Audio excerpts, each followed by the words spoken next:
कल जो आपके सामने रखा था औषध जो कि रोग का संशोधन कर देता है उसको औषध बोलते हैं। यह जो रोगी होता है उसके रोग की पहचान स्वयं को नहीं अनुभव अवश्य है, किंतु उसके रोग तक पहुंचने वाला विकार के विषय में जानकारी लेता है।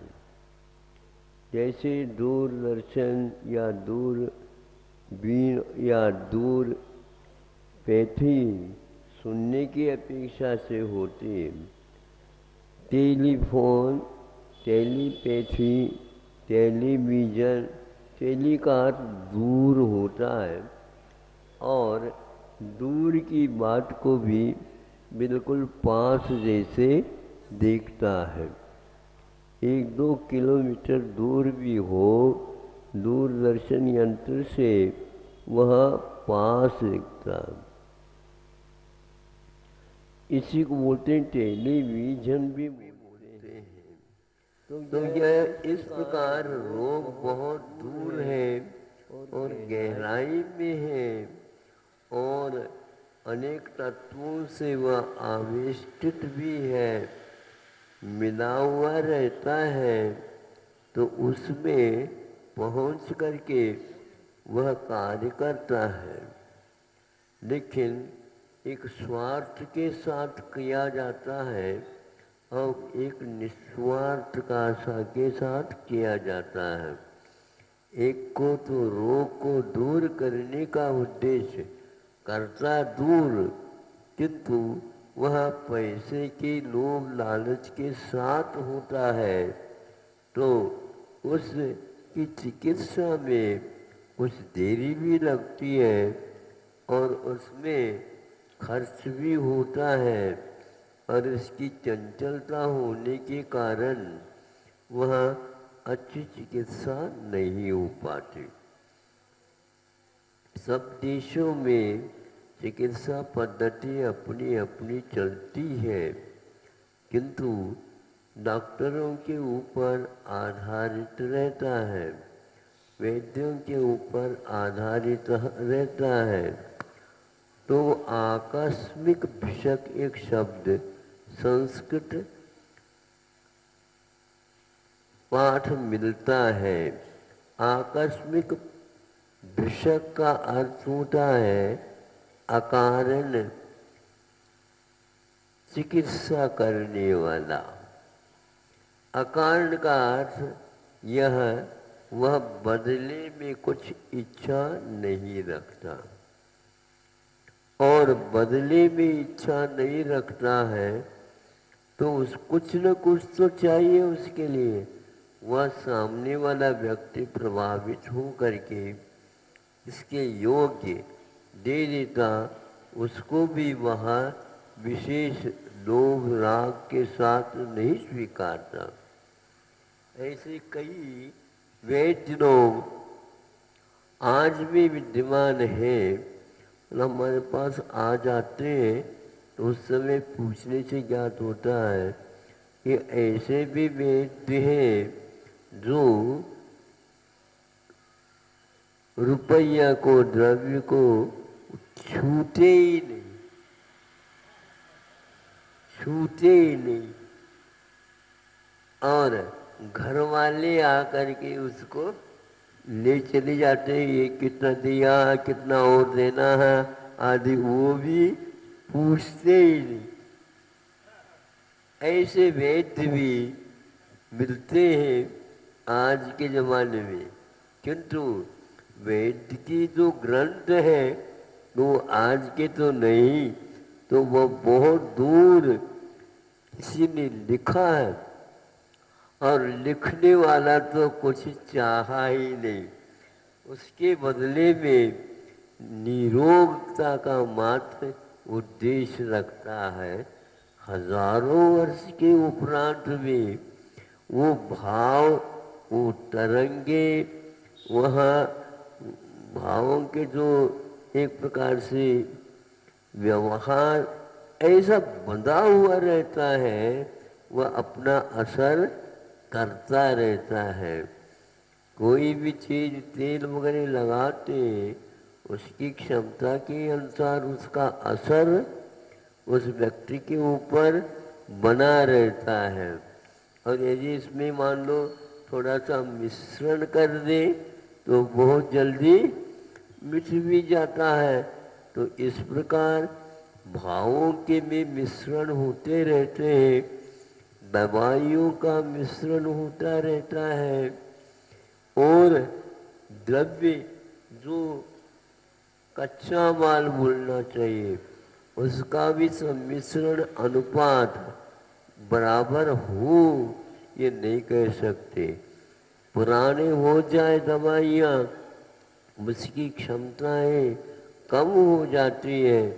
तो इन सब बातों को देख करके एक ऐसा अपने आप ही हम लोगों को ज्ञात होने लग जाता है कि यह एक बहुत बड़ा सिद्धांत इसके पीछे लागू है।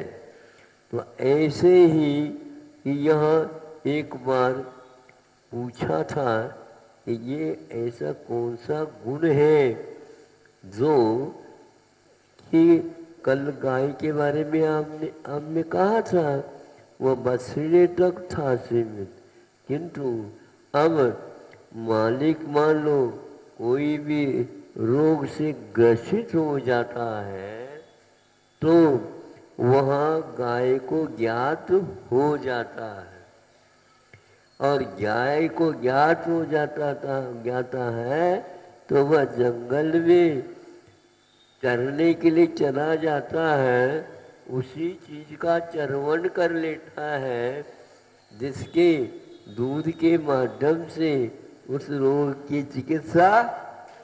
सुन रहे हो क्या नहीं आप लोग? हाँ, तो इस प्रकार वैद्य लोग उससे भी आगे वो गाय को मानते हैं। तो उस दूध में वहाँ खाया हुआ चरवण करके औषध आता है, और वह दूध बन करके वह काम में आ जाता है। इसी प्रकार और भी उन्होंने बताया कि इस प्रकार ये नैसर्गिक नियम है, लेकिन जो गाय मालिक के प्रति इस प्रकार के भाव करती है उसी के लिए यह कामयाब हो जाता है, उसका असर पड़ जाता है। इसी प्रकार कि 9 महीने तक आप लोग 10 महीने तक गर्भ में शिशु को रखते हो, उनके लिए हाथ से पीछे कुछ दवाई दी नहीं जाती। दवाई तो उसको पहुंचती है क्या नहीं ये तो माँ समझती है, या सेवा करने वाले जानते हैं, या वैद्य लोग बता देते हैं कि ये चीज का सेवन करो ताकि गर्भस्थ शिशु का भविष्य में इस संग से सुदृढ़ वह शरीर बने और इस प्रकार के उसकी बुद्धि हो ताकि उसका जीवन अंतिम घड़ी तक ऐसा काम करता रहे। यहाँ एक प्रकार से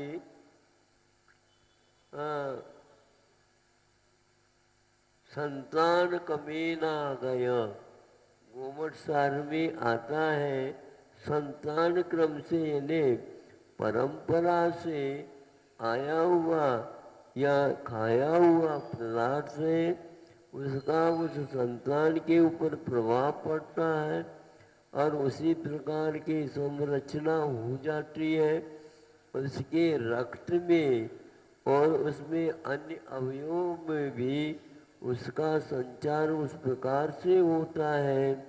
सबसे ज़्यादा जल्दी जल्दी उसका विकास हो जाता है। कोई बच्चे बहुत जल्दी विकसित हो जाते हैं, शरीर से भी, बुद्धि से भी, सभी अवयवों से भी, वह रूप लावण्य आदिक भी, ये सारे बातें निरोगता, ये उसके ऊपर आधारित रहता है। इसलिए आप लोग अपने भावों को जब इस प्रकार गर्भस्थ शिशु रहता है तब आप भाव रखेंगे, यात्रा आदि करा देते हैं और दान आदि दिलवा देते हैं आदि आदि। इन बातों से ऐसा ज्ञात होता है वस्तुतः आप लोग इन सब चीज़ों को गौण करते जा रहे हैं। ये गौण करने के नहीं बल्कि उस अवधि में आप लोगों को बहुत जागृत रहना चाहिए।